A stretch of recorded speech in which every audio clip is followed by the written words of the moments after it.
नमस्ते कामदानैकदक्षे स्थिते भक्तपक्षे कामाक्षि मातरं नमस्ते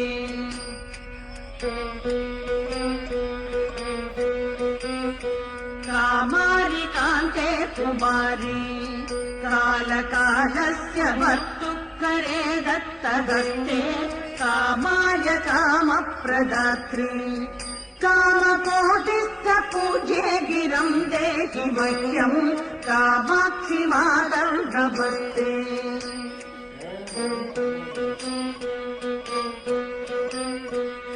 श्रीचक्रमध्ये वसन्ति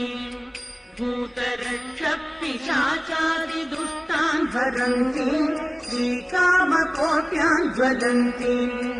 कामजीनैः सुगम्यां भजे देहि वाचम् कामा